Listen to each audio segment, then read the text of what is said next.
Recent DDM releases have included some updates in the admin module.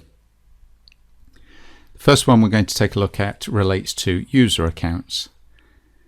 If we have a look under System Security, we have the option to enable domain password authentication. If we take a look at a user account, then historically that password authentication has taken place against the user ID. So in other words, the user ID must be the same as the user's domain name. In a recent release of DDM, we have added another attribute for the user accounts called domain ID, which means that the domain ID, the account that gets authenticated against Active Directories, can be different to the user ID. So this may be helpful where you already have user IDs set up in your system that don't match the domain ID. And it may be useful where your domain ID may be a numeric value, which doesn't make it easy for people to identify who the user is in DDM. So in that case, the user ID can be a friendly name and the domain ID can link to the domain.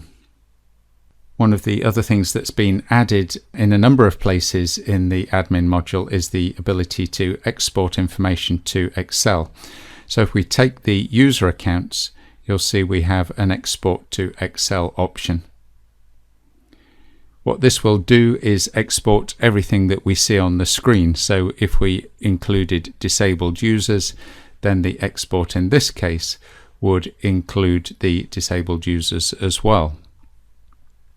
If we take a look at one other area that this can be used, it can be used against access controls. So where we have our different objects and the access controls related to those objects, so the groups and permissions, this information can be exported.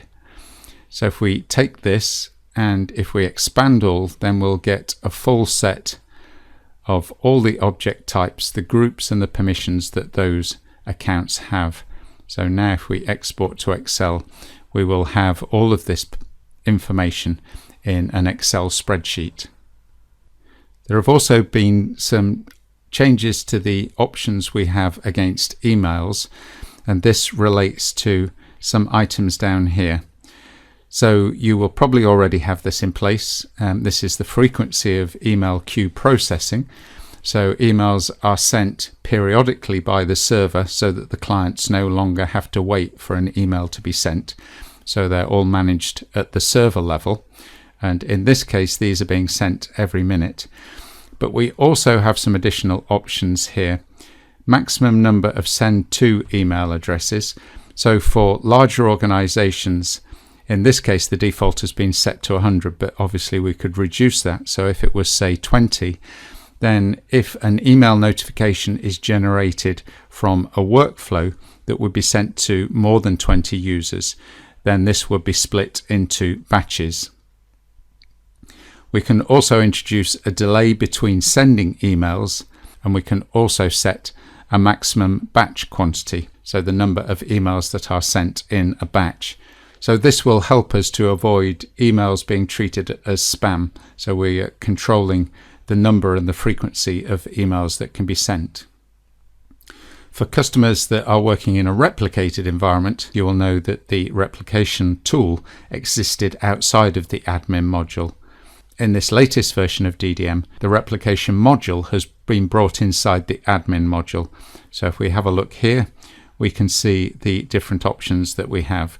Our list of global servers, control over the replication, and then our log files under global status.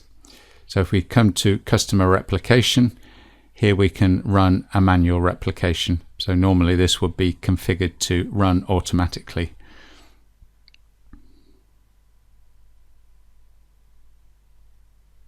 The final update to take a look at in the admin module relates to upgrading clients. So if we come to config, at the bottom here we have the option to disable automatic client upgrade. So typically in an organization, once you've upgraded the servers, the clients will be prompted to update automatically. In some circumstances, you may want to handle that manually. It may be that the clients don't have permission to be upgraded by the users themselves. And so we can disable that automatic upgrade by ticking this box. And then we can put a message that will appear on the client's PC in this field here. Once that's been set, when a user logs in, they will see the message and the upgrade will be prevented. So some enhancements and changes in the admin module in the latest 2020 release of DDM.